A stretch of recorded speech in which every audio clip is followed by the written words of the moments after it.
Hey, good evening, everyone. I've got 7:05, so I will call the meeting to order. Four of us here in person. We have Brett joining us remotely, and it sounds like Doug may be joining us as well. Tonight we are going to be hearing the first presentations for applications for CPA funding for 2025 annual town meeting. We got word earlier today from Nate Kendall that he's going to be unable to attend. So it's all you, Debbie, and in your two applications, I happen to list the Flag School historic preservation first, but whichever you'd like to go with is absolutely fine. I need a minute to get these slides. Oh, sure. Should I sit here? Wherever you'd like.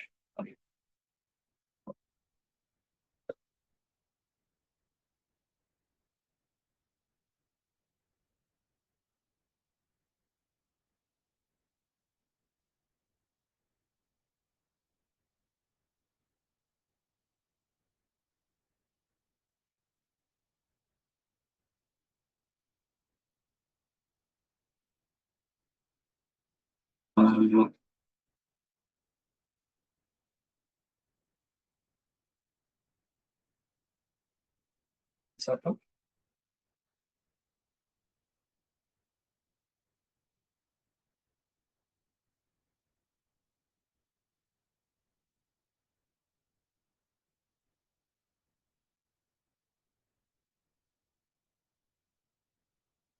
very slow.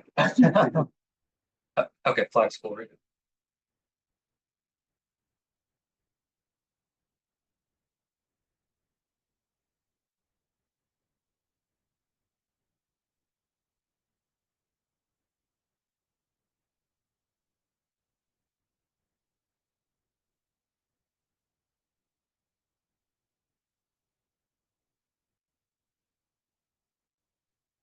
Okay. Okay, hi, everybody. Thank you for having me tonight. So I'm Debbie Denaria. I live on Flag Road and here to present a request for historic preservation Flag School. So I say Flag Road School, it's because that's how I learned it, because it's on previous Emily Street. Do you want me to just entertain questions as we go? Just feel free to stop me, or Whatever, whatever you're more comfortable with. If you want to get through the whole presentation first, and then we can ask questions afterwards, or if you'd like us to ask questions on the fly, whatever you're most comfortable with. I think as we go, I mean, Sure. I tried to answer the questions at the end, and if there's still more questions or different questions, I think it might be kind of nice to do it as we're going through. Certainly. Yeah, okay. So this is, I'm looking at my, because I have to have a different pair of glasses. So it's just the same. So this is just a picture, a beautiful picture, I think, of the Flag School. So on the next slide, just wanted to mention that Flag School has a long history of serving the town. So this is obviously a public asset. In 1859, it was built with funds about $1,500. It was originally located on the road in which I live, Flag and corner of Deerfoot. Originally moved in late 1800s. And when schools were consolidated, the children from the Flag School ended up going to Peters High School. And continued to serve the town as a fire department, a water department. Old records have shown that it was also office of the tree warden. And so just, really nice use of the building over the years. In 2000, it was leased to the South Road Historical Society. That's more modernly, that's how we know it. And today that it's the home of the South Road Historical Museum until they vacate. And obviously future use of the building, I think, is still to be determined. But from what I know, I attended a select board meeting where there was an interview with someone from Youth and Family Services who, looks like it would be a very good fit for them. One of the things that she mentioned, lady who's representing the Youth and Family Services, that being, having more privacy than the spot that they're in right now, being close to the center of the town and also to the food pantry, making people feel more included. And I think it's just a wonderful use, if that's what it ends up to be.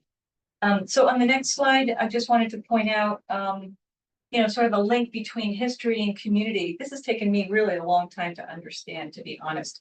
In a lot of our surveys that the town does, we do an annual survey, and of course there was surveys done for the master plan back in 2020, the vision survey, open house survey.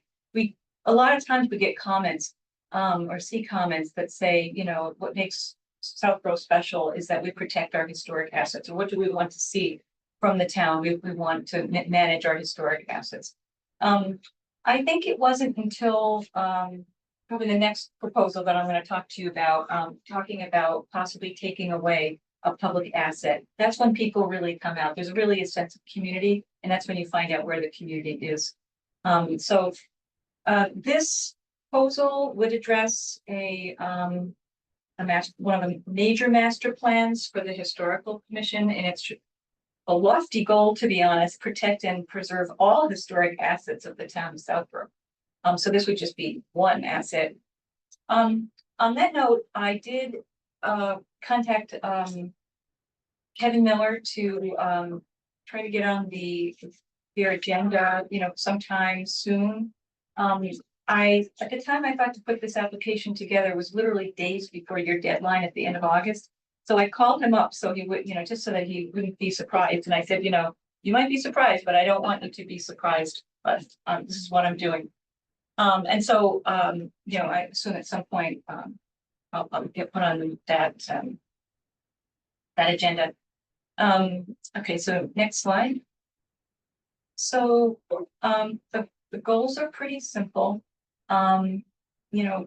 This just really, talking about request for CPA funds for the exterior facade of the building, to repair, windows and sort of restore the envelope of the building, and then to put a preservation restriction on it. And my request would be so the building can't be demolished or raised, or I even think no additions or outbuildings or anything like that to attach, but that wasn't my decision, but that was sort of my thinking. Is it's a beautiful little building, and I'd like to see it preserved. So one of the questions asked was, well, how much money have we spent on this building already? So I pulled out the information from the Preservation Coalition website. So there's been 3 that at least that are listed on that website. I assume it's accurate. So this is literally pulled from their site. So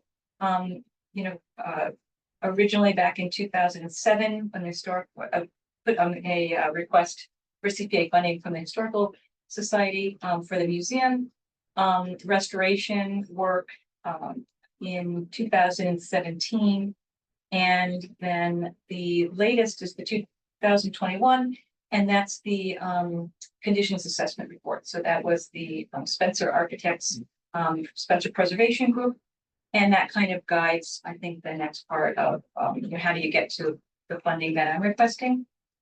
So I think it's important to know that CPC played a big role in obtaining the conditions report.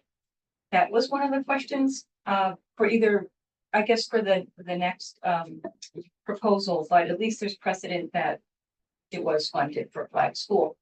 And the takeaway I took from reading the preservation report was, this quote that I have here. Essentially, we find that this charming building is in need of some cosmetic and mechanical repair in order to maintain the integrity of its exterior, and we suggest some improvements to the site. So I with that, I also called our facilities director and asked if he could give them a little more clarity, what he wrote, his opinion. I can get into that a little bit later, but just to let you know, I have made several contacts with facilities director, and he doesn't endorse either of my proposals. He hasn't probably even seen the proposals, but what he has done is just given me some guidance on a couple of things. So in both of these presentations, I'll let you know what kind of conversations I've had with him and what information that he's given. Okay, so Well, I think one of the questions is why a preservation restriction? So just going online and Googling, I found what I think is the Worcester Evening Gazette in 1936. And it's a really great picture, and it shows that they moved the doors around. They were moved again when it became a fire station, and then the two doors were put back. But you know, every once in a while, these sorts of things pop up. And if you type online, like, you know, public buildings demolition or something like this, you get a huge page of like wrecking, you know, balls and these things, cranes and all this. I mean, at some point, this is really old, actually, this picture from 36, but a lot of the photos online are really from like the 70s and 80s. And that is just about the time that the, you know, some of the, you know, CPA Act, for example, went into effect. And to prevent some of this stuff from happening, because it's kind of short-sighted to see, oh, we don't need this building for a school anymore, let's take it down. But maybe that was old way of thinking, but hopefully we've moved past that a little, but I'd like to see it preserved. And so that's why it's not protected right now. Even though we had 3 opportunities in the past to, you know, using CPA funds, I know that your process is, you know, thinking now more about maybe PRs or not. And so, you know, I think that this would be a good opportunity if the building could be repaired and PR put on building. So the next slide is the budget. And so in speaking to Facilities Director John Parent, I found out that he was planning on putting in the funds to repair the building. And so that was a nice surprise. He plans to put a line item in the capital budget. He told me he does not know how, you know, what will happen, because it's got to go through the process, got to go through capital, it's got to go through select board, it's got to go through town meeting, but he does intend to do that. So I found that out after I put in the application. There was a question about the amount and whether it was you know, accounted for the fact that the preservation report or the conditions report came out in 2022, I think. One of the recommendations for the building was to replace the roof with a wooden roof. And so that's an example of something where I don't think facilities is going to do that. Maybe that makes it historically, you know, perfect or something, but I don't, you know, there's certain things that he looked at and said, you know, my number is going to be slightly different than this 178 number. And I believe the number that he gave me is slightly lower by a few $1,000s. And so, but, you know, depending on what you would like to do, I would like to see the building preserved. So I'm fine to take it out if you think the better chance is to have it go kind of through the capital budget and to town meeting. So that's why I graded out up here. The other thing he told me was that he is maybe right around now or soon going to be replacing some of the asphalt around the building. So that was one of the recommendations, I believe, in the preservation report. But he's taking it from a different budget, or he has that money now. I thought I heard maybe select board, maybe it's ARPA or something like that, but he plans to do that this year. I believe that it is ADA compliant, but he doesn't like the asphalt because it cracks and some other things, and so he plans to replace it with concrete. So that, you know, would come out a budget. That might account for why his number is also lower. Wanted to talk to you about the cost that I found for preservation restrictions. So I found several examples online that was sort of in the order of like $92,000 to $95,000. I can give you copies if you'd like. I don't really know what the going rate is, but one of them was for a 30-year preservation restriction on like a YMCA kind of building that had been in that town for a really long time. So that 30-year was 92, and others that I found were closer to 100. That's where I got that estimate from. And So in looking at alternative funding, yes, one of them is, the town facilities puts it through the process, puts it in capital budget, goes through, and is taken care of. So that's one option. The other, two, that I looked into, one was from, mentioned by Freddie in your technical review, the MPPF. So it's not clear to me whether the property would meet the requirement. The requirement is that its property is located on the Massachusetts State Register of Historic Places. I tried to get a copy of that online. Turns out I kind of have to buy the book, but I don't have the book. But because it's a historic district, I don't know. It's just, that's put as a question mark. I'm not sure if it's an opportunity or not. And then the other grant that I looked at was the Preservation Massachusetts, and that's for 501c only, that have long-term leases. Anybody have any questions? Is that the last? No, I have a couple more. Okay, I just have some sort of general comments, but I think they're just as appropriate at the end of the presentations. Okay. Because Yeah, that's fine. So one of the questions was, I think it was a general question. But anyway, maybe it wasn't. What I did is I went on to the Preservation Coalition website and took a look at, filtered by in the data bank, and I filtered by Southborough, and just took a look at all of our funding since TPC was put together and CPA funds were allocated. So made this little graph. It may not be like 100% accurate, and I'll tell you why. It could be, you might look at it as a committee, you might look at it slightly differently, but I think it's more or less somewhat accurate. So did money come from the historical bucket, or did it come from the general fund? I don't know. But if it was called, historical or recreation or what, sort of a high level, these are the figures. I just have a little Excel spreadsheet. I'd be happy to forward it to you if you're interested. And my point was that the town has traditionally supported CPA funding for historical projects, but then learned that town has historically funded all CPA funding. So not just historical, but this just gives the breakdown. You have it. The next slide just kind of is the decision tree from the coalition website also. Sort of like where I think I'm at in the process in trying to get onto the historical commission agenda at some point in the future. And I understand that I need 2 votes for them. I'm looking for a vote of their support, but also recognition of the historical significance of the vote. And that's my last slide, unless you want to go through the questions or ask me any questions. Well, first, thank you very much. It's a fantastic presentation.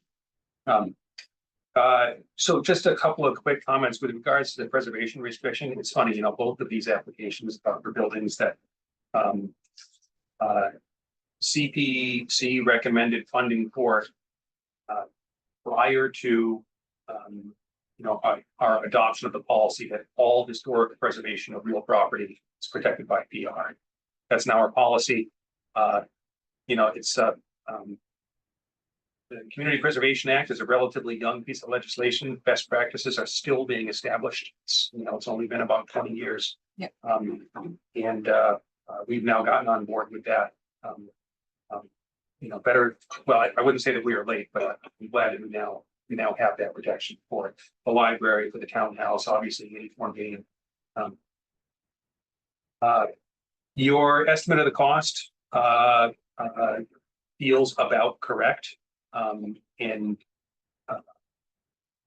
really the holder is looking for enough money for what amounts to an endowment to take care of legal costs that come up during the future. And that's about the figure. That might even be a little bit on the high side of what I would expect for a smaller building like the Flag School. but you're certainly in the ballpark. Um, uh, uh, the discussion of funding was great because there are some alternative funding mechanisms that have some definite benefits to them. First, through the capital improvement budget, obviously that's fantastic.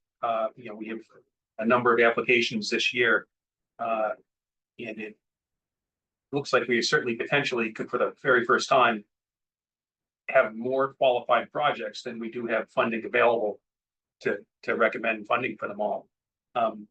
So to the extent that outside funding can be used for any of these projects, that's a huge plus.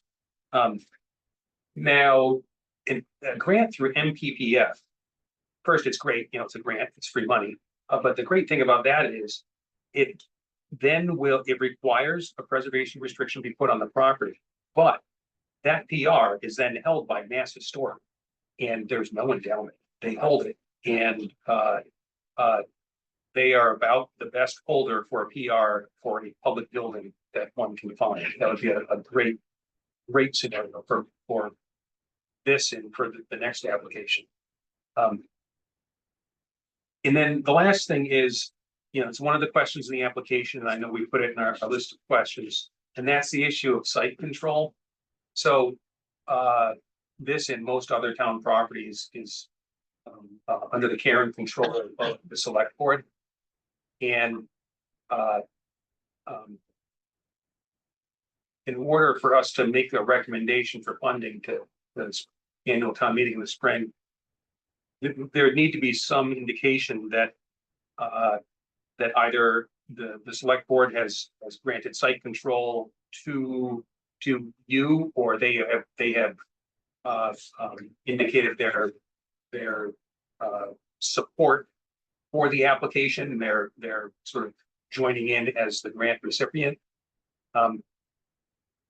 Absent that, I don't think we're even able to make a funding recommendation without evidence of the grant recipient having site control.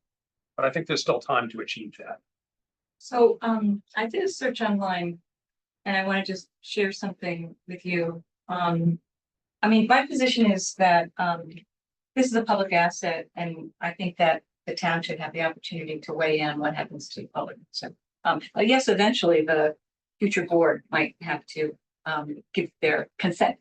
But if you type in, who can ask for CPA money? Can a private resident like me? Mm-hmm. There's towns that have, I don't think you have anything written into your procedures in your handbook, but for example, I just pulled out one because I sort of like the way that it's written. The town of Rentham says any town resident can bring a project proposal to the Community Preservation Committee for consideration. These projects may come through the various committees in town that have responsibility for that area of the community. For instance, a project advocating for investment in a recreational area would typically be brought through the town's Recreation Commission after gaining their support and input. So, the process after that, I don't really know. Mm-hmm. It could be a petition process. And so what I'm asking you is to consider the project, and that the process, also has to be considered. But if I understand you correctly, what you're saying to me is that the select board has to agree on anything on projects to move forward. So this and in many other town properties, I think just about everyone that's not under the care and control of conservation, it's under the care and control of the select board, and they act in many ways in the role of the owner of the property, and they ultimately, we can't approve funding for a project and then coerce the select board to follow through on that project. We simply don't have that authority. And I think from the what you read from Rentham's guidelines, I think also captures the same kind of idea that recreation project is typically brought forward by a recreation commission. And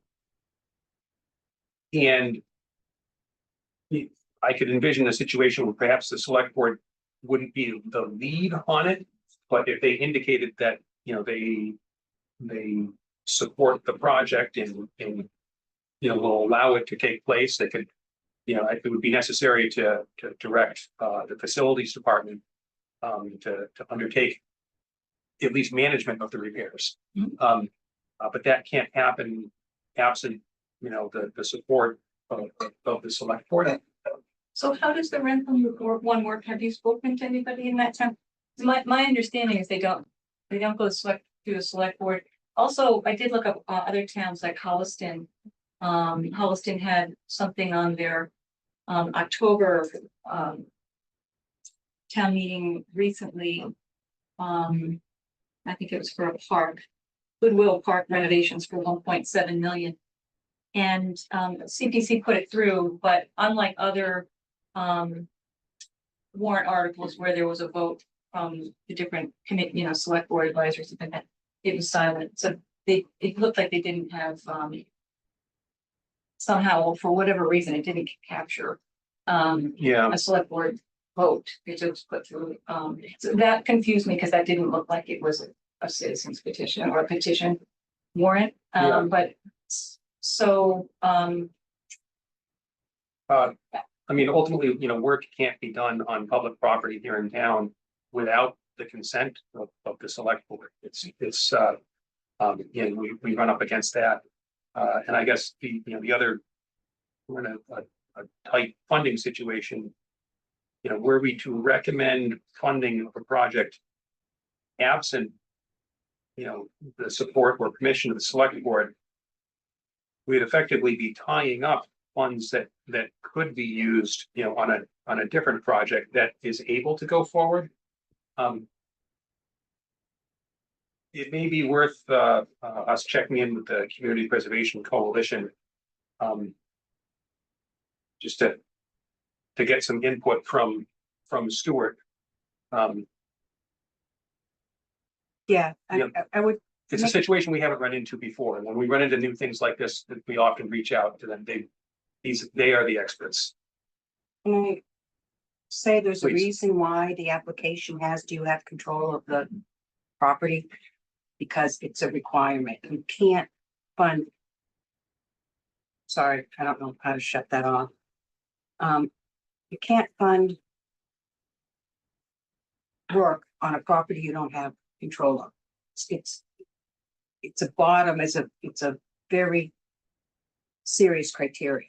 And that has been in the application for, like, then you could have any resident putting in applications for doing anything on any but property. this is public, this belongs to the town. It's under the jurisdiction of the select board. Absolutely. Just like the library, when they came forth with their presentation, that was the library trustees. It wasn't the selectmen, because the selectmen didn't have oversight of that building. It was the library trustees. So in every case, like any, I think, well, one thing, the Rentham, first of all, every town manages their CPCs differently. And so what one town doesn't influence what another town or what this CPC has ever done, because we know that people fund projects that maybe shouldn't have been, or, you know, if you look to past history when it was new, you would never want to do those sorts of mistakes again. But the other thing is that the selectmen have the ultimate authority over what happens to town-owned buildings, unless it's in the library or conservation land under the care and control of the Conservation Commission.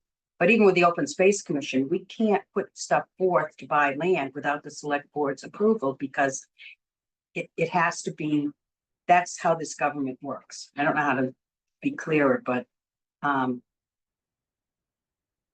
there are projects that could be non-town owned projects that the CPC can fund, and anyone can bring those forth, but they still have to have the authority, the care and control, say for the Historic Commission Society. as a collection of artifacts that the CPC, I mean, recommended projects and funded, right? So, but that had to come from the owner of the documents, not, you know, a citizen couldn't come in and say, well, I want to do a project on the Historic Society's documents, because you don't have care and control of that asset. It's the same. I think it's just a very clear cut. The select board has the authority, and if they're giving you the authority to put an application in and turned over the care of it to you, that's one thing, but if not, I'm just saying there's a reason why that is on the application. So I just, with all due respect, your process doesn't clearly state that the project has to be aligned and approved by the select. Well, So- the application does, you know, it asks you to ensure that you have site control. And the reason that that's in there is because it's sort of a baseline requirement for funding. We're certainly not saying this, Debbie, to be obstructionist. Let me just say, I would so love to correct what in hindsight was a mistake of the committee in not getting PRs on these two buildings. I think they are both precious buildings that have great value to the town. The two buildings, you know, each in a different way. And I would love to see them protected with PR, especially if we get one held by MHC. But any way that we could do it. You know, we can certainly reach out to Community Preservation Coalition and get their insight into this. It's, you know, we haven't run into this particular situation before. I'll give you, you know, as an example, just across the road at the cemetery, the applicant is not just the historical commission, but also the select board, 300 Denningtons. You know, they are one of the applicants to sort of establish site control, and the similar situation for the railing at Town Common. I can't believe Andrew was the applicant for across the street.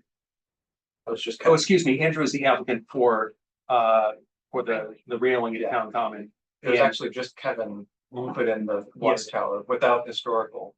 And then later historical voted to submit the application You're right. after the fact. And they will still need to establish site control, which is as simple as, you know, a vote of the select board indicating support for the project so that we know that they'll be authorized to do the work. And in fact, even that work, John Parent's going to have to be involved, I would think, as facilities director for a lot of it. And we need select board in order to make that happen. We ran into that with the townhouse restoration. Stuart is unavailable till later in the month, and I have a date set up to have a call with him, and I'll put this on. Okay. As an ask Okay. to get the coalition's perspective, but I would be interested in that because just my understanding of what we do is, right, we make recommendations to town meeting which appropriates funds. There's nothing that says that funds that are appropriate actually have to be. spent. Yeah, but similar to like the budget, right? Town meeting approves the budget, but you know, if they decide to underspend, they didn't have enough people, you know, they had vacancies or something like that, then as the executive, they have the authority to, you know, underspend and not spend, you know, to the max. But I don't think that changes our ability to authorize not just this application, but other applications. But again, I'm not entirely sure, but Yeah, no, we're making a recommendation to appropriate, not, we never force anyone to actually follow through. Although recently we have been saying, if you don't follow Asking for through, we'd like the yeah. money back. Yeah. But by adding that clause in there, but does that make sense? It does, and I would love to get some feedback from the coalition, you know, on this. I think on a parallel track, I think especially for the flag school, it strikes me that there is money's tight in every budget, and certainly the town's general fund money is just as tight. And it strikes me that there is absolutely opportunity here for collaboration. In in doing a lot of work to a building like this, we've run into this in a number of situations where some of the work is CPA fundable and some of it isn't. Right. And to the extent that there is CPA fundable work on the building, I could picture it not being a very difficult sell to the select board, you know, to be able to take advantage of some CPA funding to help lessen the hit on the town's general fund. Because they're clearly already contemplating spending some money on it. I would say it's important to let me back up. A part of the Community Preservation Act forbids the supplanting of funds, which means if a town has already appropriated other funds for a project, and that's sort of on the books, we can't come back through and get CPA funds to sort of replace those funds. So because of it's the non-supplanting rule, because of the non-supplanting rule, some sort of agreement with the select board would have to come about before an appropriation is made from the general fund at our next annual town meeting. Does that make sense? I didn't give the greatest explanation, but I think I understand. So if I were to try to go out and get some funding, which I don't know if I'm allowed to do without going to select board first, so I have no problem going to the select board, it would be getting on their agenda. I think it might be difficult, but if I understand, I don't know what the deadlines are or anything, I'm probably talking mainly about MPPF right now, right? Or through Mass Historical, that all that would have to really take place before even the capital budget was complete. Because once they go through and if the budget is, line item is approved, there'd be no opportunity, right, even if we were able to get that grant. So either it gets delayed, it sounds like it could get delayed a cycle. Yep. But Now, then we'd be asking facilities not to repair the building. now, I think there is a possible path forward that would get us to annual town meeting 2025. If there was an agreement with the select board to make use of CPA funds for the CPA eligible components of the project. I think that could be in, yes, that would not leave room for the timeline for an MPPF grant. I don't think that would be possible, as you point out. But I think there'd still be a way to forge some kind of agreement with select board to use in part CPA funds for the project. And part of doing that would also be that the flag school would then be protected by a PR. Can I weigh in? I've had a little experience with the MPPF grant, a little knowledge of it. And I'd have to look this up more thoroughly. I'm pretty sure the building would qualify. It being in the district and not on the register. Because it doesn't say specifically it's buildings that are in a district. I'm pretty sure it's in the register and I'll look it up. Oh, okay. You don't need to buy a book to find out. And I don't know. I remember it was challenging to find because they have different names for buildings and it's hard. I had some challenging finding something, but the Pilgrim Church had trouble finding it in the register. But I can't imagine that it's not. But being in the historic district, the question is, does the historic district go behind the church? So it's a contributing property of the National Register Historic District. I don't know much about the state historic district. I believe anything that's on the National Register in terms of at least individually listed properties, anything that's an individually listed property, like for example, South Union School or other National Register, are automatically on the state register. The This district is a little like 50 different. properties or however many Right. properties, so I don't know. If it's in the district, it is. So that is why in the past we couldn't get the funding for South Union School because we got the designation after at that time, after we did a big budget items. The library and the townhouse, we didn't have the historic district set up in time to take advantage of those grants. So now that the grant is there and would include that building, it makes sense. I can check out and get back to you on, I'm pretty sure the grant is a reimbursement and you have to show that you have the funds available, so it would require going to town meeting, having the funds, the full amount of funds, and then you only pay the match. I could be mistaken on that, but That's I'm pretty sure you have to have the full amount available for the match. It's almost the opposite of the non-supplanting law, in fact. Yeah. We can't supplant with CPA funds, but you can only supplant with an NPPF. That actually brings it down. Right, so I will dig that up, that information up. But again, I think even for I'm pretty sure for the MPPF grant, the selectmen have to be the applicant. I don't think a citizen can apply, you know, this is Massachusetts government, you know, and it's pretty strict on who can apply for different projects. When you speak to the coalition, can you find out about how Rentham and other towns allow committees and private citizens I will to ask put in? what their opinion. I would not ask unless the committee asked me to. I would not recommend the committee ask how other committees do things, because we know that committees do things different. And we also know that committees do things inappropriately. No, whether it aligns with the law. That's just a little question. Doesn't, I don't care about Rentham per se, but is it, because Rentham isn't just the only one, there's others. I don't read it. I didn't read that the way you do. It allows citizens to make applications. Doesn't say on property they don't have care and control. And you need, it's pretty, you know.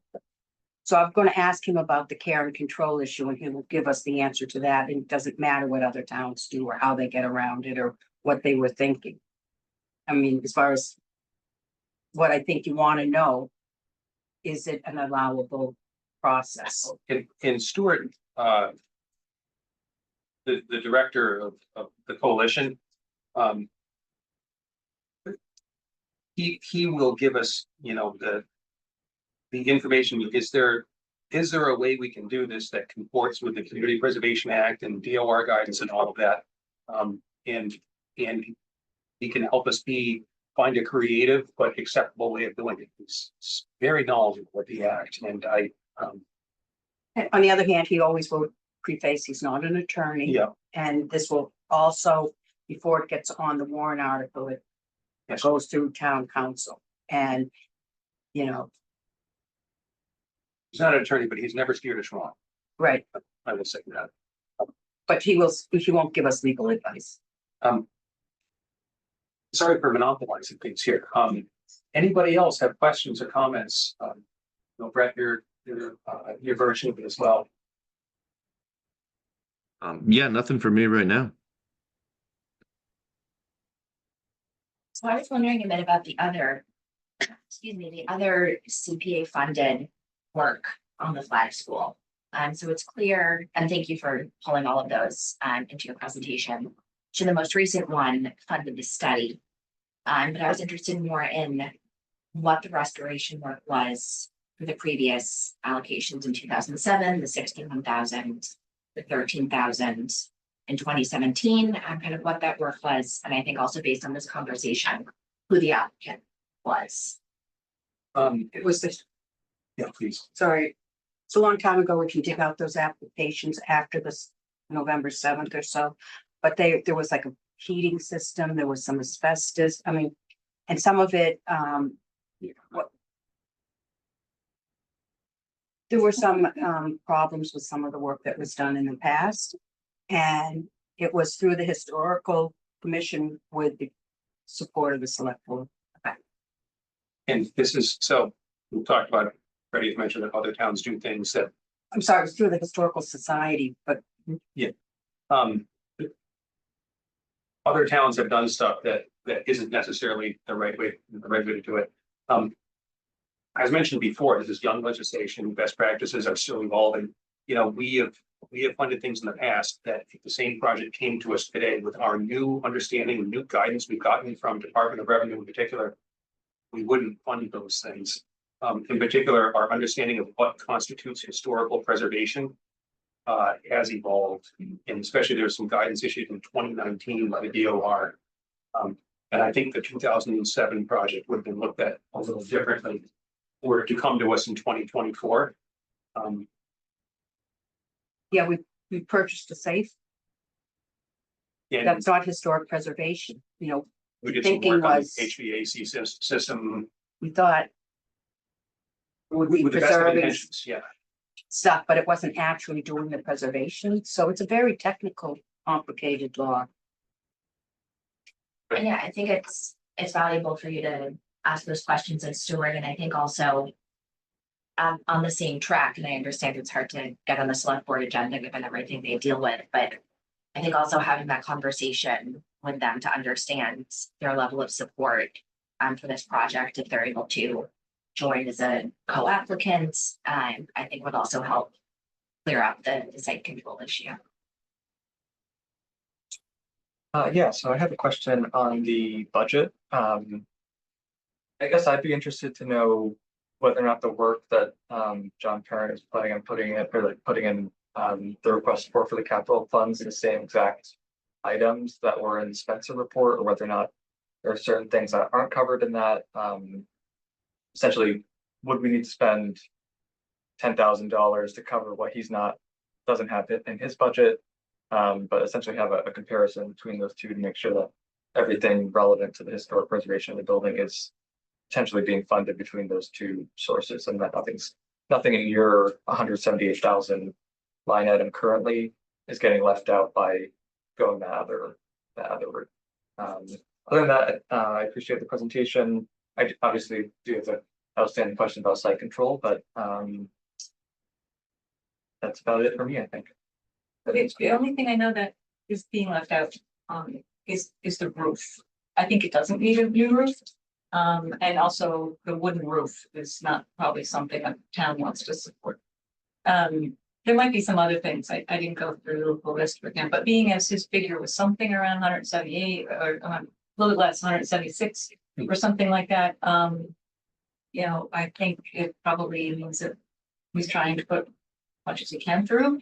I know that one of the things he mentioned is that now that he has experience with the townhouse and the windows, I think the windows are, and the sills and everything over at Flag School definitely need to be replaced. That is, I'm not sure if they were replaced in the past or something happened there, or they're just old. But, you know, I think given the experience that he has now with, the project at the townhouse, he feels very confident in the number that he's gonna be putting, through into the capital budget. And so being that it's so close, I think that it is, I think the roof was. I think I saw, I can't remember, I have to look at the report, it was 10,000, it seems low, I don't really know. But I can get that information for you.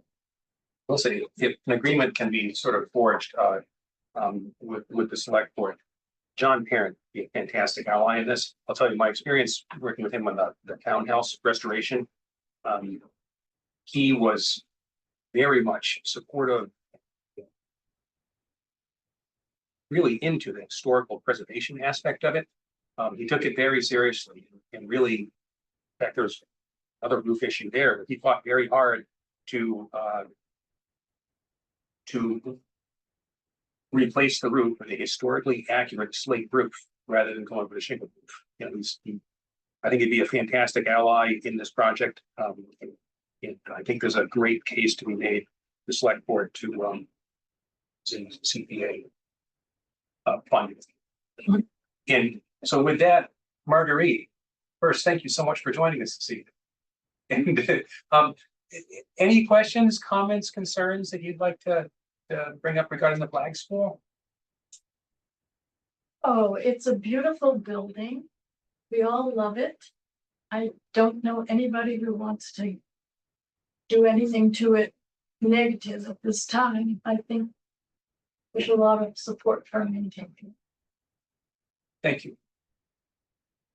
We have 3 attendees on Zoom. Oh, thank you. So anyone here from the public this evening who wishes to ask a question or comment on this application for the historic preservation of the Flag School, please use the raise hand function and we'll promote you up.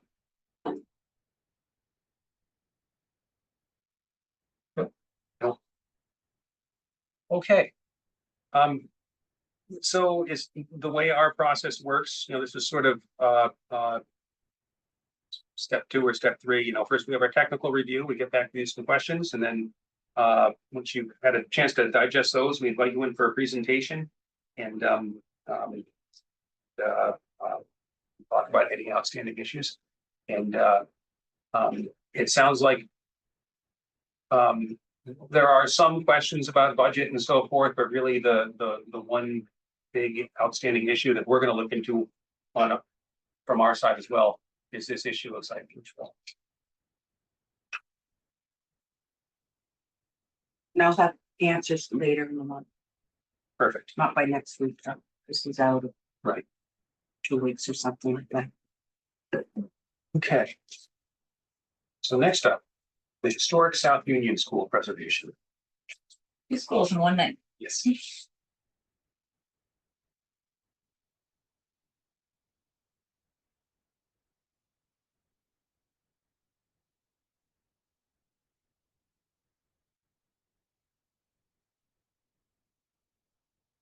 Okay, I'm not sure who took that picture of South Union School, but I was happy to find it. I had a feeling it came from the townhouse someplace, maybe even facilities or Mr. Purple. If anybody goes by it today, it doesn't exactly look like this. But this was taken on a beautiful day and has arched with, beautiful hanging branches. And again, it's another beautiful building with a little bit of a, I'd say this story is a little bit more sad than the flag school. So on slide 2, this building also has a long history of serving the town. Built as a school for $17,000. It was constructed to consolidate students from both Porterville and Southville villages. And actually, when you look in the Macris database, they talk about how important that is, that it falls right between the villages. And it really what is a building that, brought the community together. Underwent major renovations. I love this in the 50s, in order to put a cafeteria in the basement. I wonder what the kids did before that. Maybe they're all eating outside or at their desks or something like that, but maybe they went home. You went home to school. They went home. So, I just think that's fantastic. More modernly, we know it as the Southborough Arts Center. And just I'll gloss over this just a little bit, but this really deserves a lot of attention. Is in 2011, it was placed on the National Register of Historic Places. With a lot of effort, a lot of help, and the select board support. And here we are, 2023. I just wanted, to put that. There's a lot that has happened in terms of the discussion around the use of that school. Rightly so, the town decided to take a look at it to see if it could possibly be used for housing. And of course, not part of this, my application, but is the application that, or the report that was put together by subcommittee of SHOPC. I think maybe other, planning was a member, and maybe open space, and a lot of committees came together, gave input into that report. It certainly drew out a large crowd of people who were very interested to find out if there would be demolition of that building. And if you look back just a year ago and go on to my Southborough, you'll see comments like, need to do a feasibility study. Why don't we just demolish that building? It's too expensive. It's $1,000 a month to heat. And these are the exact kinds of things that when you look at online and you look up, actually, I looked up South Union demolition because I wanted to go back and revisit some of those sentiments from just even a year ago. You see all the pictures. There's a lot of schools that are called South Union School that have been demolished, and also Union School. But it's really I think a short-sightedness that take away an old building because it's too expensive or we don't know what to do with it exactly. So a petition, obviously, from the residents, and here we are today. I know the 21 Highland Future Use group committee was recently formed. I didn't know that at the time. I put in my application. I mean, I knew that they had not met yet, but I just found out, I think last week, that they had their first meeting. So again, it's another example of a longstanding building that has served the town. And now is looking for, I guess, the next use, which is the charge for the committee. And the next slide is the quote in the Macris application. I actually don't know who put that application together, but that was in 2000. Sort of the precursor to getting it on the National Register of Historic Places. But the quote is that the South Union School is located in between the two villages of Porterville and Southville and were built to serve both communities. It's important to recognize the relevance of the property to both Porterville and Southville. Why I find that really interesting is because in the charge that the select board gave to the 21 Highland Future Use Committee is that I think it's maybe number 4 or 5, there's maybe 6 or 7 kind of line items, bullets. And it says, remember that some neighborhoods don't have as much as you have. I'm sorry, I'm just sort of making this up because I don't have it in front of me, but it's a sentiment that says some neighborhoods don't have as much and you have to kind of think about it in terms of cost savings, and almost like the neighborhood has enough already. But the thing is that's not a neighborhood.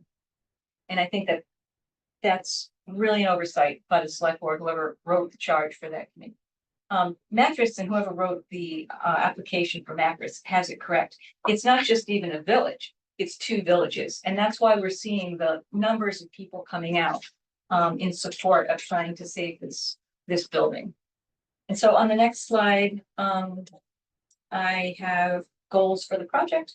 So interestingly, this project, despite all the recent attention anyway, there is not a conditions report of the building. And I thought there was, actually. My first time reaching out to John Parent in facilities about this was to say, hey, is there a conditions report on that, just like on Flag School and the townhouse and the library? And he said, well, actually, can you call me? And so there isn't one. So that's kind of too bad. But I think that would be the first order of business, is to find that out. And then the next step, make the necessary repairs. And I think part of the Community Preservation Act is really a mechanism to put in place monies that can be allocated so that buildings don't fall into disrepair. This is why I have a little bit of a lack of knowledge of how could a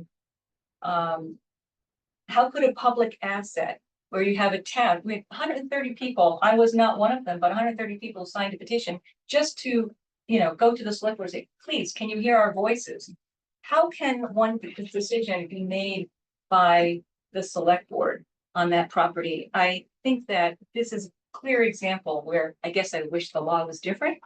And this should go to the town, because I'm afraid that this is, a project that is really, really worth funding. And we may not have the opportunity if I'm not able to get, in before the select board to see them on this. And this third goal of this project, after the repairs, or maybe before the repairs, I don't really know, is to put a preservation restriction.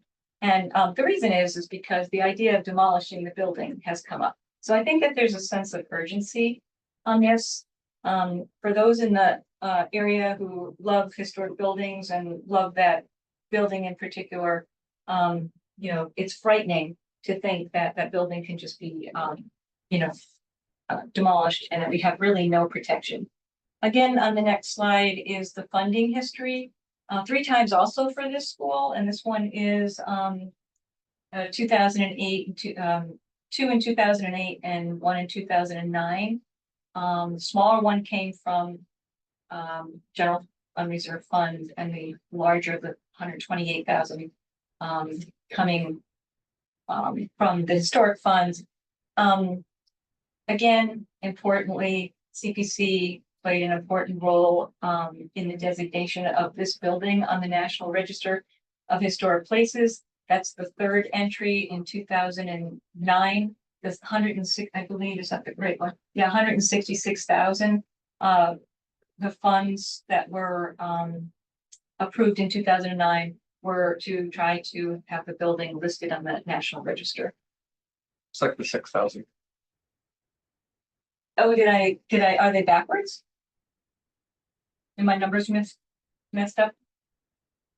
66 sounds pretty high for that, actually. So I wonder, I noticed I listed them more recent to on the other presentation, so maybe my numbers are flipped. Okay, so that could be an error. I'll have to fix that. So, why preservation restrictions? So on the next slide, despite listing in the MACRIS database in 2000, which is a very, I included it in the application. Whoever put that together did a very nice job. And previous CPA funding, 2008, and listing in the National Register in 2011, there's no preservation restriction on South Union School. What does that mean? It can be demolished. And so I find that really, really sad. The National Register, if you go on their website, they say the reason that they're there is that it is the federal list of sites and places that are considered worthy of preservation. This one's it, I think. Just some fun facts. It's one of about 97,000 buildings that are on the National Register. One of about 4,400 in Massachusetts. Massachusetts has the second highest number of listings on the National Register. And, you know, honestly, most of them are in Boston, Concord, Lexington area. In our Worcester County, there's only 675. So it's one of 675. In Southborough, it's there's only 2 properties. One, I believe, is a home. And so this is the only public asset and belongs to you and me. So I'd like to see how, you know, we can maybe try to preserve it. The next is just a nice little picture of the certificate that we have. I got that from Rebecca Deans Rowe. Maybe that's, I'm not exactly sure where that certificate lives. Another quote from the MACRIS database, the database. And my feeling in looking through the history is that there's a long-standing, I guess, appeal to try to do something to save this building. And you know, in 2000 is when the listing on the MACRIS database came about, but you know, it takes time to do that. And so that means in like late 1900s, there are people putting that together. MACRIS says that this application seeks to build on the work of others and secure the preservation of the only brick classical revival building in the southern part of Southborough. And the school retains integrity of location, setting, design, materials, workmanship, association, and feeling. So I think that's kind of nice. Again, it's a little bit sad. It looks like all we have is a piece of paper, and that means that if the select board wished to demolish the building, which I really hope that they don't do, but you know, this select board aside, it could be a future select board could come up with the same thing and say, we really don't need that building. Let's just demolish it. It's too expensive. So these ideas keep coming up. That's why I was hoping that CPA would have offer some sort of protection. Under the budget, which is the next slide. So I'll tell you how I came about it. I took a guess on the hiring an architect to do the external conditions report. The application has a figure of 20,000. So after speaking with facilities again on this building, he actually made a phone call to Spencer Preservation Group. Now he knows exactly what he needs because of the experience with Townhouse and other projects in working with them. And I have some details there. And clearly this is only, you know, for the external condition study. but he came back with a figure of 18,000. I also, and I'll revisit that in a second. And then, based on what I had seen in some minutes that I provided to you, there was a figure of 500,000 that was coming up. I thought that seemed kind of low. But that's without speaking to him, because I had put in the request before I could connect with him. It was late, remember, it was the last week in August, so it took me a little bit of time. I put in 500,000. I think the number is not known. I mean, John told me that, you know, it could be twice that. But nobody knows. I think that there's been some attempts to say, oh, that's gonna be millions or something like that, but, you know, is it one, is it more? I don't really know. Evidently, the 500,000 was John's facilities number that he was putting in the capital budget, and that didn't really equate to the whole restoration of the exterior. So, that's just an unknown number. And then again, I have the preservation restriction, that I put at 100,000. Let's see, sure if I sent you guys an email, but I've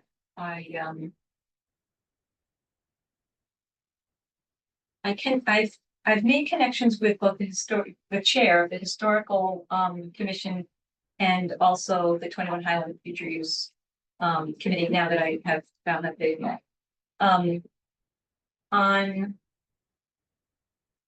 October 4th, I sent a letter to the select board to ask about possible use of ARPA funds for the conditions report. I also showed up in person at the meeting on October 8th. I would say that my request was unsuccessful. There's a long line of you know, things that need to get done, let's say. And so, you know, I'm still hopeful that, you know, the thing is, if we could use ARPA as a alternative to putting in a CPA request, my original thinking there was that it could be I guess possibly realized by the end of the year, or it could be spoken for or whatever by the end of the year, so it would possibly save from having to go to town meeting. So it'd be more expedient, I guess. But as I mentioned, there's only a little bit of ARPA money left, and there's a long line. So I would say that wasn't successful. I gave my comment at the select board meeting right after Andrew Dennington gave an update that it's a document that evidently the future use committee was interested in as well, a report of the conditions. And so I still may go, you know, think that it could be, it's not a lot of money, and it would really, I think, help sort of set the direction for the, you know, what would happen, I think, to building. NPPF,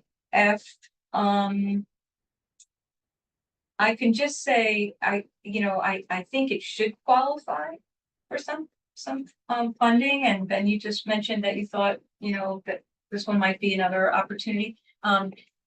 Any listing that's on the National Register is also on the State Register, so it definitely qualifies. I think that the deadline is missed already for this year, if I'm not mistaken. I think it was around March.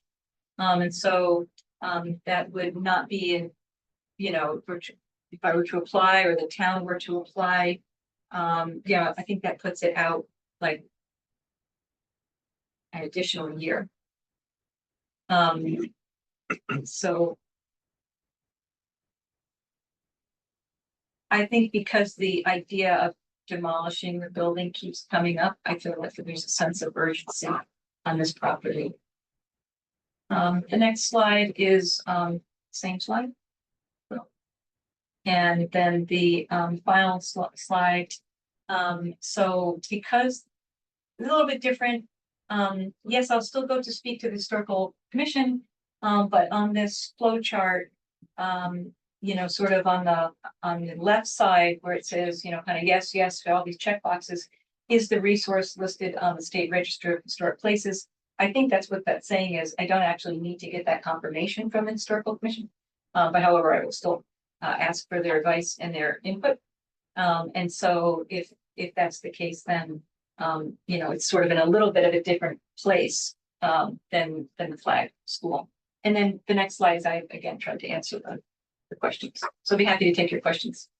Thank you very much. So, yeah, you know, just in the last point you made with the historical commission. For historical preservation projects, we asked for 2 votes from the commission. One, that the property is important in the significant in the history of Southborough. Is the first one. And then the second one is whether or not they support it.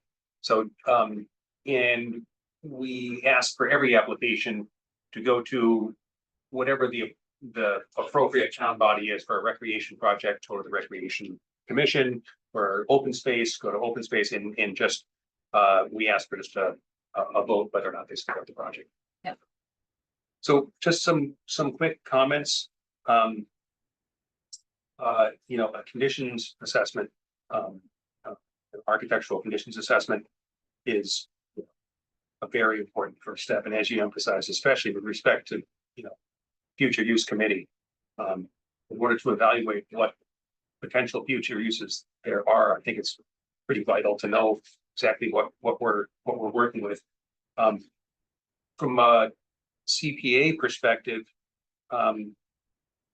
you know, in CPC perspective for historical preservation, we ask every applicant for a fairly detailed estimate of costs, you know, broken down at a pretty granular level. And that would, you know, come naturally out of a conditions assessment report, especially if it was done by somebody like Lynn Spencer, who you've read through some of her work, and it's fantastic. You know, it's interesting, the disposition of real property, that is, if the town decided to sell the property, it'd have to go to town meeting and have to get a 2/3 vote. But the decision was made to demolish it while retaining ownership. Just happened. I mean, there's the delay by law, but beyond that, there's no requirement for a vote at town meeting for that to happen. I share your concern, and I share the sense of urgency with what's going on with the building. Again, you know, the the town has spent a little over $300,000 of CPA funds preserving the building through the years. Again, our evolving understanding of best practices, we now require a PR in every historical preservation project. Back in 2008, we did not require one on this, and I wish we had. And if there were a way, especially through an MPPF grant for those same reasons, to get one on the building, I think that would be fantastic for the town, especially for this part of town, for these 2 villages. Certainly, the complaint has been made in the past that so much CPA funds are spent in the northern part of town, and it's a valid criticism. This is one place where we have spent the funds, and this is one vital piece of history and architecture in the south part of town. If this is taken away, it would be a very sore blow to that part of town. It'd be heartbreaking. That, and then the last comment, you know, I think we did a pretty thorough discussion of site control and what that entails, and what the questions are, and how we will be looking into it on our end.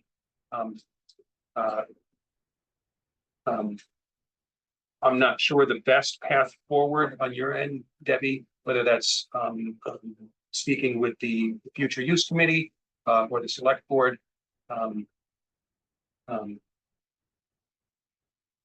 But we will, you know, for our part, we'll get in touch with the Preservation Coalition and try to get some insight to that issue. All right. Anybody else? We'll start here in the room. Sarah, Ellen, Grant.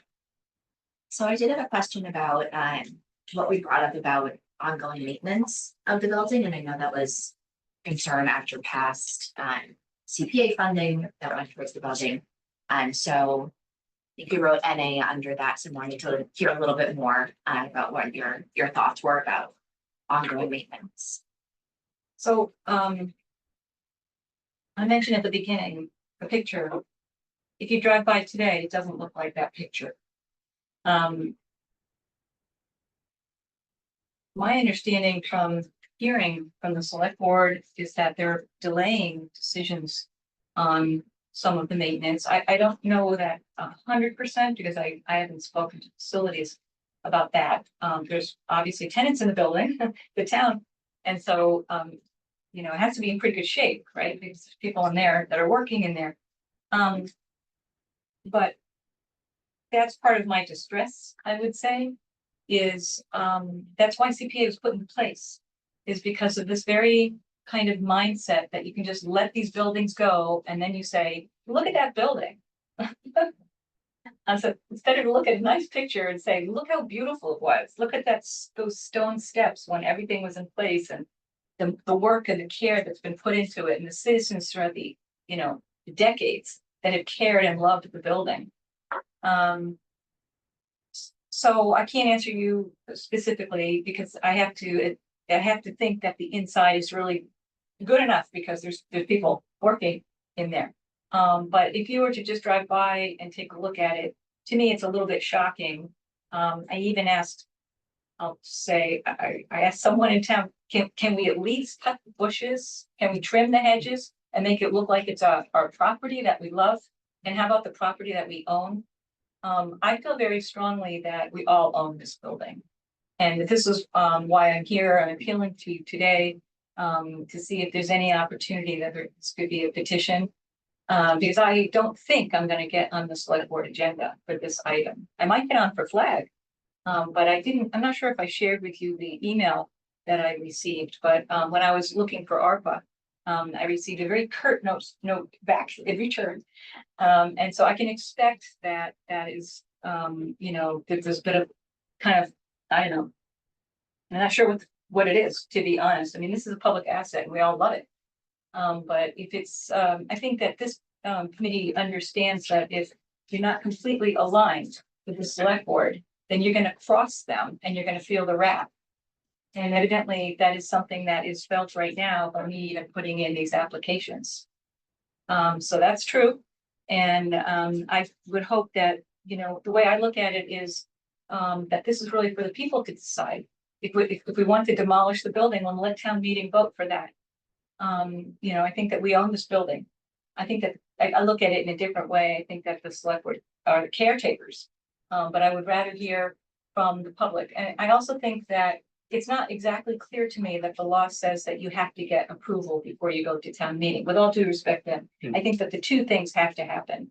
And if I were a select board member, which secretly I think about sometimes, I would maybe want to hear from the public. And one way to find out is to bring it to town meeting and find out what does the hall say. Because I think it would be very difficult if you have people that are actually going to vote to whatever, you know, could be brought forward, even if it's due preservation or restriction on it, or even conditions assessment report. Just what will people say? How do they think about the building? Do they care? So I know that you know, you do need the two. And what I disagree with you, with all due respect, is that you have to get them in that order, because you know, I think that it would be much better to hear from the town in a petition. So I don't think I'm going to get on the select board agenda on this, but I would try. And I did ask also to get on yeah, future use and historic. But yeah, if in terms of the condition, there's no reason that we're not at least doing some work, I believe. And I think that means another sense of urgency, that they're thinking that if it's used by another group or sold or something like that. I mean, it wouldn't be nice if even if it were sold or if the future use decides that they should add on to it or put a pool or a gymnasium or whatever they might be thinking about, that the envelope of the building is preserved. And we just don't have that right now. An idea that occurred to me, Debbie, was, not sure of mechanics of this, there may be some legal questions to resolve, but, potential of a citizen's petition, to, require the preservation restriction for the building. Like I said, haven't thought it through all the way, but it's an idea that occurred to me. I'm sure it's occurred to others. That's the time thinking about it.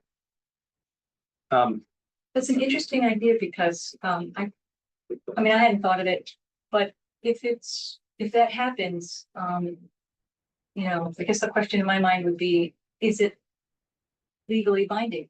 And that way you would be telling the select board what they need to be doing. Well, that's It's what I really mean. no different than this, what I'm asking you today. Yeah, I'm not sure of the mechanics of it.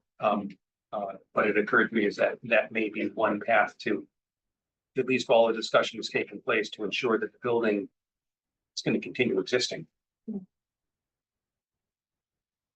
So, Sarah, Grant, I just thank you for bringing it up, the importance of the south side. I live on Atwood, so I live right by it and I walk my dog there 3 times a day, down the little trail. So I see it full, of cars for the building and then kids and the playground, and there's not a lot else for us over there. So I just appreciate bringing up the area and the importance of that area, living there since 2004. So I lived on Moulton and then I moved to Atwood, just to be clear, but I was in the neighborhood since 2004. So just appreciate. Thank you for your feedback. Wait, Yeah, so again, thank you. I think I've made my views pretty clear at select board meeting, historical meeting, at the roundtable meeting last year, that I support a preservation restriction on this building. I think it's a great historic asset, so I'm happy to see this application come forward. In terms of the budget, or in terms of how to kind of move forward with the application, I guess where I'm at right now is that I think the most feasible, obviously given the whole site control issue, would be to essentially take the actual restoration. Well, I guess I'm a little confused about whether or not we would include a potential figure for the restoration work in the original application, or in the original, like the one that actually goes to town meeting, the warrant, or whether or not we would essentially break it into 2 separate applications over multiple years. I think for me, the conditions assessment study is a no-brainer, as well as in my opinion, the PR. It's just the kind of unknown cost of the other one that, and obviously adds a ton of money to it that at this time I'm not sure about, given that we don't know exactly how much we would actually need to fund. But a revised application, which essentially would come out to 118,000 potentially, and then maybe we could fund the work at another time, I think would be more attractive to me. I know that we also had a question last time about whether or not CPA funds can actually be used for conditions assessments. Yeah. And I had gone back to the IGR document for eligible expenditures on page 18. And I had seen, I'm just going to quote, if you don't mind, that expenses for contractual or consulting services that assist the CPC in making its decisions, or that provide information needed by the CPC to make spending recommendations to the legislative body, including feasibility studies, assessments, appraisals, or preliminary plans related to a proposed CPA project under consideration by the CPC. That's an allowed use. So I think the way I read that is it's a clear use. Also, I think it talks about historic inventory and other kinds of allowed uses. So I'm curious to see what I think we had an outstanding request to Stuart Saganor about that, to see if I'm reading that correctly, but the way I'm reading it is essentially we need to be able to. it's on the list. I read it the same way, and Grant, I share your sentiment that the detailed cost breakdown for us to put an article together would come from the conditions assessment. So it feels to me like a step 1, step 2 type of situation. So thanks. Thank you. Let's see, we have Brett online with us. Brett, any questions or comments? No, not a lot to add. The one thing I just want to say is, it's a great building and I'm glad we got something up here.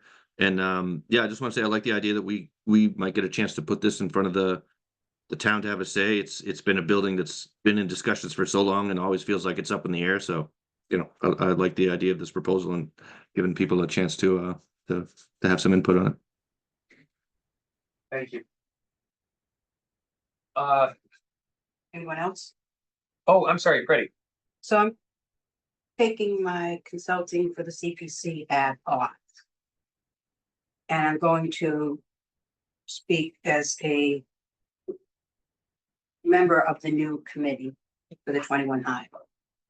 And I'm going to also comment on some of your statements based on that knowledge I've had being on the CPC in the past from when it was first in place, because it relates to this building. But first of all, thank you for the detailed information, and it's some really very great info that could be very helpful.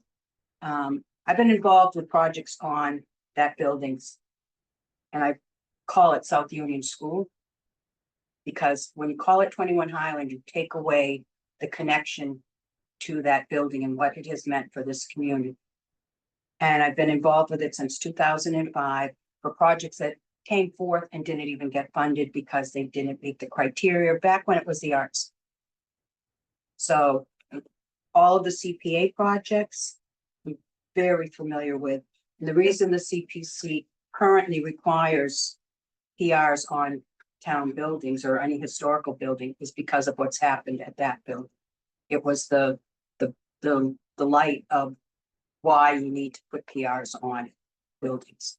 And the delayed maintenance, we have a requirement in the application today, but it was in place from early on that people had to commit to maintaining buildings if they took CPA money.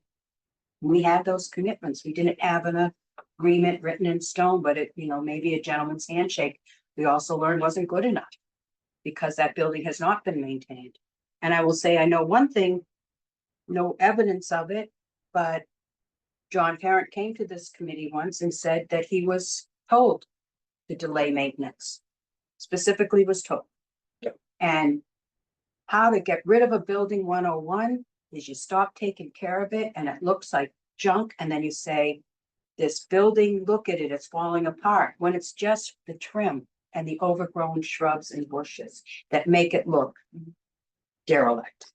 When the building itself has strong bones. And John Parent spoke to this committee about that. We asked him for an estimate of what he thought the building needed for immediate near term. He threw a number out, I think, for just for the painting of the trim and some minor exterior repairs. Because in all historic restoration projects, every single one, they're a result of delayed maintenance. So once you pay to do a restoration, that commitment to maintaining the building should be there. So that's a concern. But I wanted to, you had mentioned who did those mattress reports. Kate Madison, who has passed away, was a member of the Historic Commission. And I'm so sorry we don't have a recording of what she told us about how that building was used, because it wasn't just the location overlooking the mill and those villages. It was how the building was used for the new citizens of this country. And that was a powerful story relevant to what's, what we're experiencing today. And there was a mill there where most of the people in that area worked. And it was overlooking, and you can still see that grandeur on Southfield Road when you look up and you have the landscape of that building. And in my role as the Open Space Preservation Commission, we have taken a vote in the past. It's currently standing and can be revoted, but that not only the building, but the landscape in front of it, it's a historic landscape. And we voted that we wanted no change in the footprint of the building and no change in the land space, the playground and the open space, so that the view from Southfield Road, which is significant historical landscape, and the way that people use the land as open space. That's just the Open Space Commission's perspective. But I would say, you talked about the report that was done before and the group was put together. That was solely a housing. At the time that was formed, I asked the selectmen that if you want something to work, you need to get all the players at the table, that you need to have historical open space recreation. And it was set up as a report to be just about, they were doing a housing investigation. I don't think planning even was on it. I think a member of Shopsy who was on planning was on it maybe, but it wasn't, I don't think planning had a role. So what's happened is we finally have this 21 Highland Street committee, which actually has everyone on open space, recreation, planning, historical. Not sure if I forgot some, and designated members of the neighborhood and an at-large. So it's a really well-rounded group with a lot of great experience.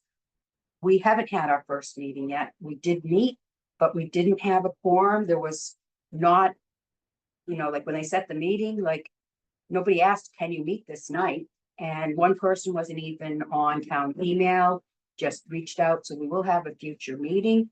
But I'm going to say, with great respect for the work you've done, I think you need to let the future use committee do their job. And our job is defined by the select board. I personally feel that we need to meet as a group, and because we haven't all been in the room together yet, and get to know, and our charge is what the future use of the building is. This is sort of putting the horse behind the cart, because if the committee decides to sell the building, we're probably not going to invest town money in fixing it up. If the committee decides, everything's on the table right now. So I think to contain, to push us with the end result before we've discussed. And one of the things, that to keep the integrity of the committee in the eyes of the select board, to take our recommendations seriously, we need to be open to all. I mean, I told you what the Open Space Commission had a prior vote when we went to a prior meeting. And I said, if this commission comes up with something else, I could end up as the open space chair, putting it back on the agenda for the Open Space Commission to revote. I mean, I'm not saying I feel likely that I want to, but the commission would be able to revote if there was something that was different than what we have proposed. But I want to give the committee the opportunity before, and it should be like the committee's recommendation to the select board. We want them to be able to listen to us. And if we come up with a proposal without their buy-in beforehand, it's not really going to help us get our job done, I don't feel.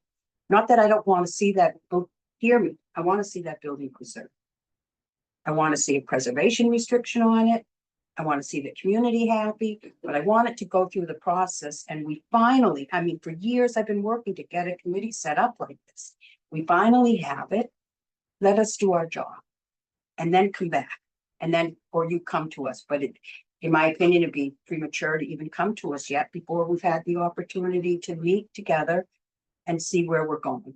Because when you have a brand new committee, they need to do their work, getting to know what and we have a charge.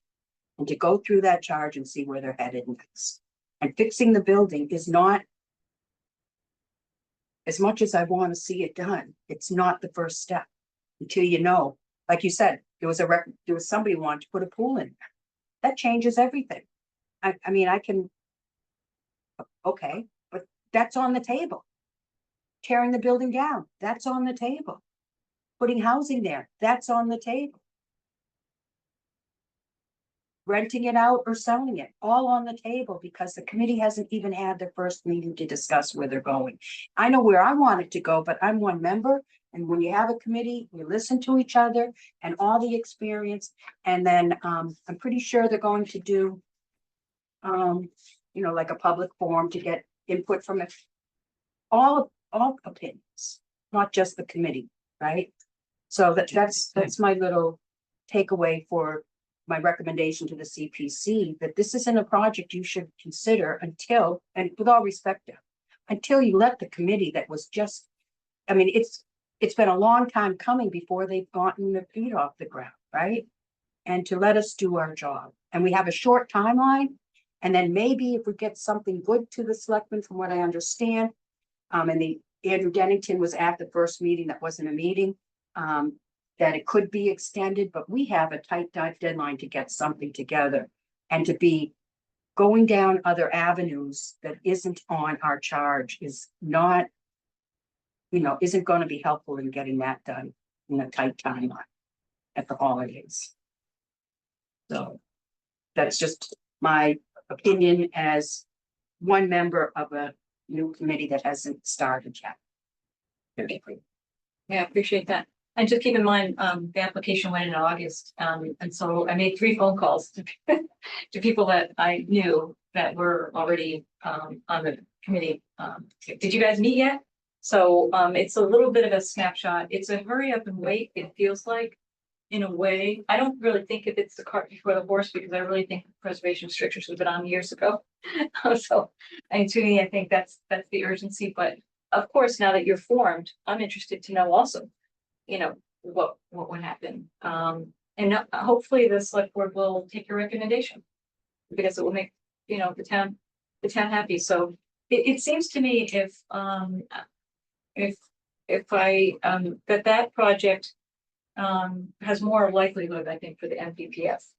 And so if I can figure out when the deadline on that is, that would be, it probably gets pushed out a year or something.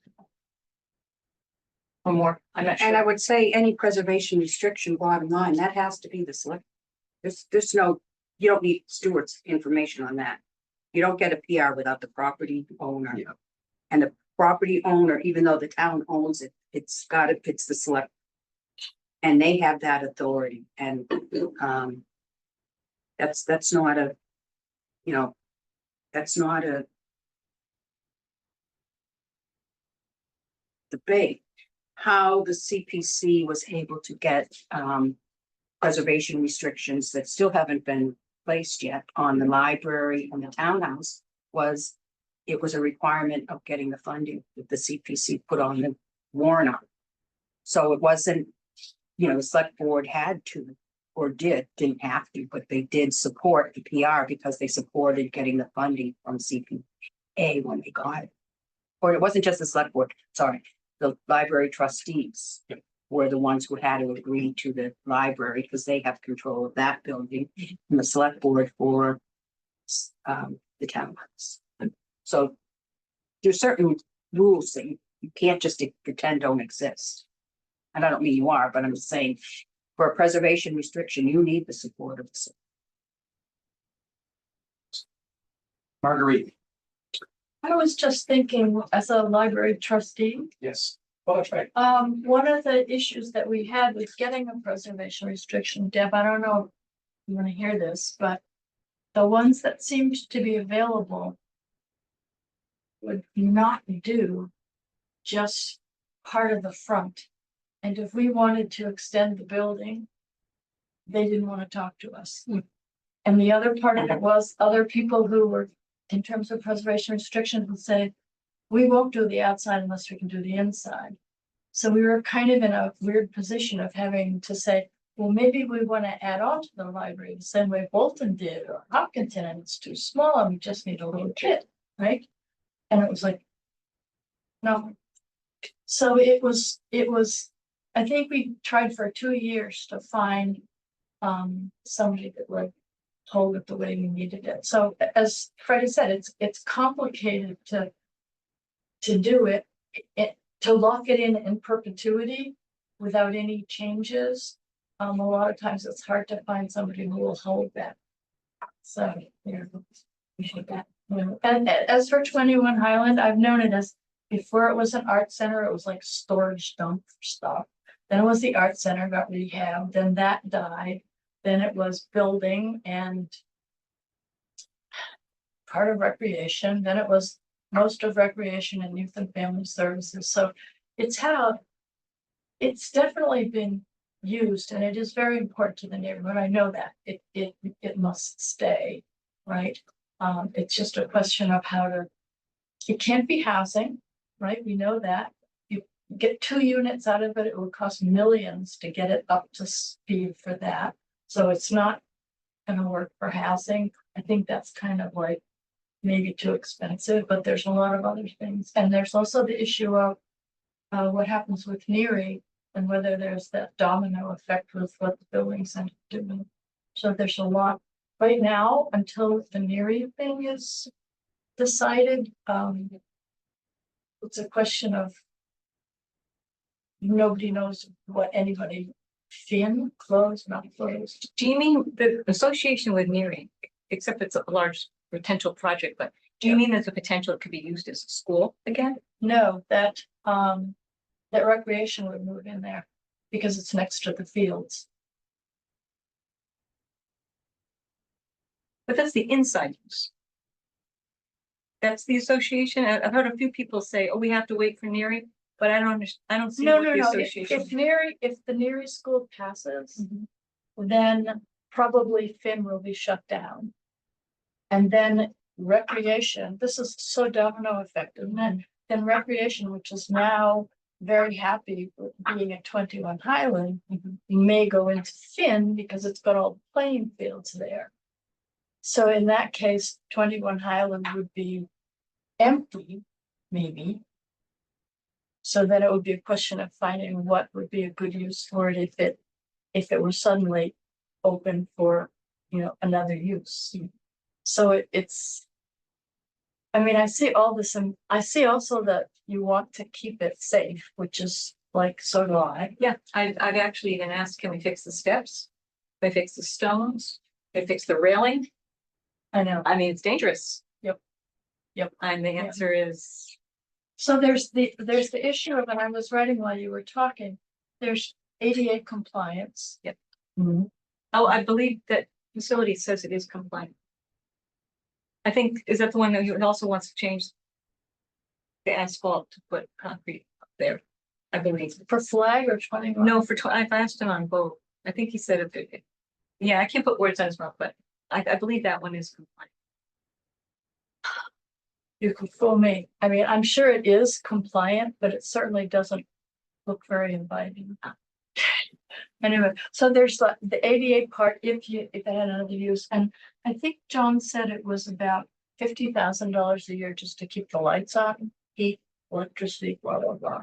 So that's not, that's not hideous, but anyway, and he said also the bones were good. So anyway, so thank you for all the work you've done on this, which is humongous, and I don't think any bit of it is lost. Hopefully not. Yeah, but I do think that it's an important building. As this flag. Can I step back? And I don't think any of your work is lost for 21 Highland. I just don't think right now yet. Until they've made some preliminary choices of what to do. Thank you. Thank you very much, Margaret. Yes, and if anyone can figure out how to do a preservation restriction where they'll accept it, where you do the 3/4 of the outside of the building while leaving one wall that you could add on to, I would be very. I'll tell you, the MPPF grant, it solves the problem. Mass Historical will be a holder for a municipal building in a situation like that. And they're the ideal holder. You don't have to provide them with an endowment, and they have the resources. If legal work is needed to enforce the PR in the future, they can do it. Which one is it? This is, the MPPF grant.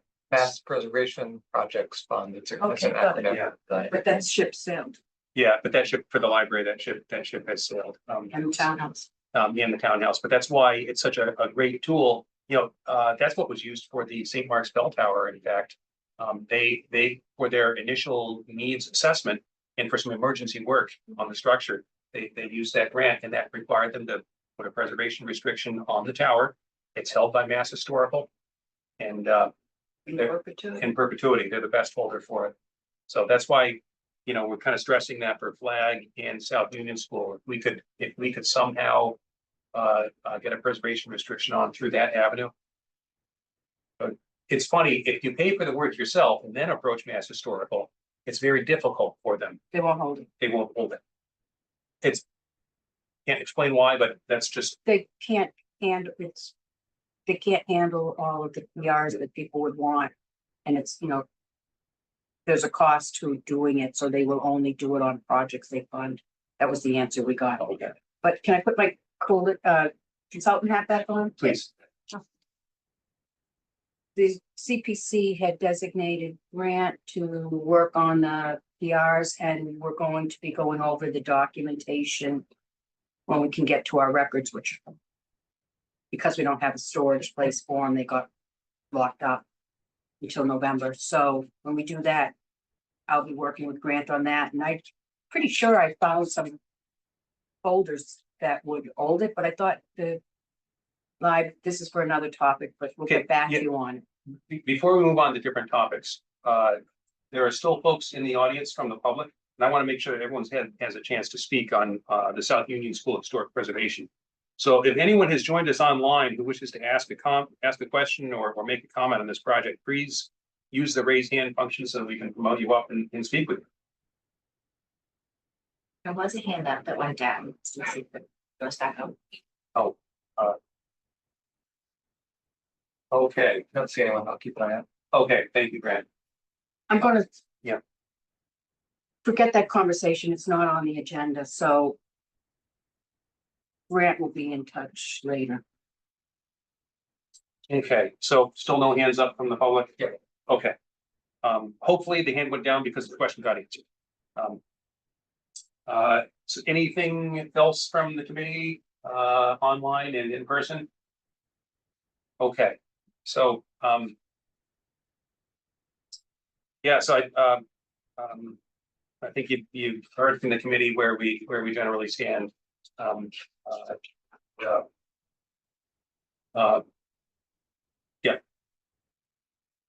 Next up on our agenda, special town meeting updates. So, we were successful. Article 10 was passed. I'd like to thank everybody for all the hard work that everyone put in. Helen, you were very eloquent at town meeting, and thank you for that. Trying to think of a way to respond to a comment you put it was just absolutely perfectly with respect to the fear that there'd be a lack of oversight over Community Preservation Act funding. You hit the nail right on the head. In fact, there's more oversight of that than just about anything else because it only happens if it's approved article by town meeting. I think that was very convincing and helped us get across the line. Anyhow, next steps with respect to that, the articles all go to the Attorney General and they have up to 90 days to approve. Once that happens, there's no reason to think that it wouldn't be approved. All of the contributing town bodies will have to reappoint members. And that would take the form of reappointing members to finish out their current term so that we don't mess up the staggering that's built into the bylaw. And then reappointments from then on would be handled from the contributing committees, with the exception of we have two at-large members, Ellen and Brett are both at-large, appointed by Select Board. And with the dissolution of SHOPSI, the Select Board will choose the contributing town body for one more member. And it's certainly my hope that that town body will be the Affordable Housing Trust Fund Committee. And I understand that Doug is going to be a part of that. And it would be great if to maintain continuity, they could select Affordable Housing Trust Fund Committee and then appoint Doug. We do have our hand raised. Oh, So, yeah, Kristen. Lavelle. Oh, great. Yes, please. Okay, yeah. Hi, can you hear me? You can. Welcome. Great, thank you. I'll keep this short. I just wanted to say thank you, Ben and the CPC. I thought your presentation was fantastic at town meeting, and obviously I was very happy to see the result. I just wanted to let you know that the rec commission does meet next week. An agenda item will be nominating a member to the CPC, at which point I understand we will have to wait, I guess, until we hear from the Attorney General. But I'm guessing I will be that nominee, and I will continue to attend meetings and listen in. This has been a great meeting, so thank you guys for doing what you do very thoroughly. And I just, again, mostly just wanted to thank you for your efforts at town meeting. You did a great service to this community. Well, thank you very much, Kristen. And yeah, we're waiting on the final approval from the AG. And it would be great to work with you again. So thank you for joining us tonight. No, thank you all. So yeah, any discussion on the citizens petition? I'm just gonna check in with Stuart when I make a call, if there's any standard formal language each committee should be using. Oh, thank you. Just seems to be, Great idea. just to make sure cross our Ts. Yep. Okay, if there's nothing else on that topic, next up is the chair report. Really, that was the only thing really to report. That was the pretty big thing that we had been working on. As I said before, Nate Kendall had something come up with the fire department, as I understand it, was unable to attend tonight. So we will be at our next meeting, be hearing presentations for Affordable Housing Trust Fund Committee, Town Common Railing, Cemetery Water Tower, and Engine 25 refurbishment. Our next. So next meeting dates. We have one obviously scheduled for next Wednesday. You wanna wait to get every Yeah. email go with everyone? Yeah, so I think in terms of scheduling a new meeting, I think we should wait until we meet on the 23rd.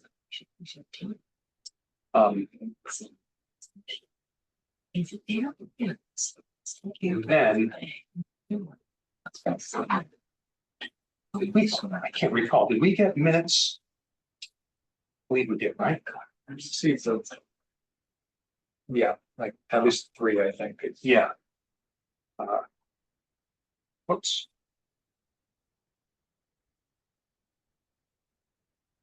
I had edits on all of them. I sent them to Betsy, but I know that she's coming to an end, and I wasn't sure.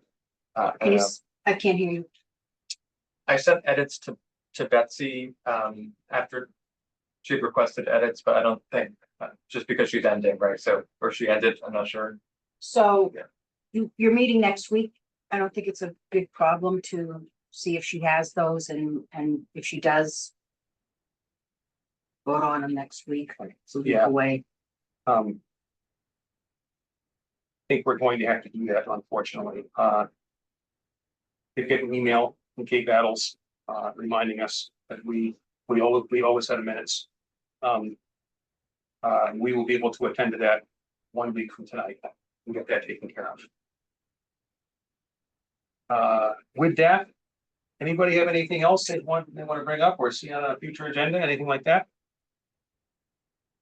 Well, I guess on that point, do we know what the future is for minute taking? I know Betsy was gonna be end of September, but she might You know stay what? on a case by case basis or something. Freddie and I had a quick conversation about this.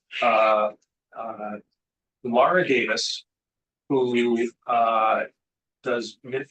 the administrative assistant and does minutes for ZBA, also does minutes for conservation. I'll tell you, she does a fantastic job. Does a really, really good job.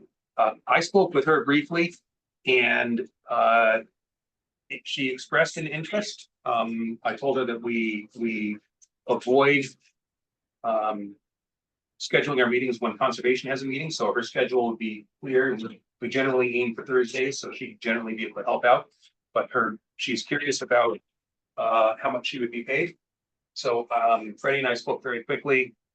We just have to follow up, and figure out what Betsy has been paid and come up with sort of a scope of duties that we can speak with Laura about, and I think we potentially would have somebody to take over. Yeah, the. Also, there was been talk about AI, is that off the table? You never heard anything further about it. Okay, that was just a conversation. Yeah. So I need to follow up with Melissa. There probably is a discrepancy between Betsy and Lara's current payment for. Let's just say you had a Oh, bargain with Betsy. yeah. So. I'll talk with Melissa. Okay. I think the town has some standard, and then we'll have to find out if you have to set up a contract, because you had to do it for Betsy, so. I'll find that out. And if anyone else knows anyone who they think would do a good job, may be interested, we'd certainly love to talk with anybody who would have an interest in doing it, picking up a little bit of extra money. Betsy, I think, as everybody knows, was doing far more than just taking it. She was providing a huge administrative help to us. I don't think we're going to see that. She also didn't bill for all of it she put in. Okay, so yeah, that's where we stand on that. Wheels are in motion slowly, but we're gonna get there. So Grant, you put the minutes together for town meeting? Didn't you put a set I together? did put a set together. Yes, and I wanted to I thank can't remember you. what it was, I but wanted to thank you. Is that the one they're looking for? Because I don't think your last meeting would be that far out. yeah, I submitted that one. I think we. Sorry, I'm totally blanking on what meeting it was. Yeah, But it was submitted and posted, that one, so. right, so we'll look into this between now and next week, and we'll have the minutes together so we can review and vote. All right, well, with that, would anyone like to make a motion to adjourn? And is there a second? Second, Thank you very much. We've got somebody who is online, so I will call the roll. Brett Peters, Yes. thank you very much. Grant Barrington, yes. Ellen Martin, Yes. and Sarah Warden. I'm so sorry, Sarah. Yes. Yes, and Ben Smith is a yes. All right, thank you very much, everybody.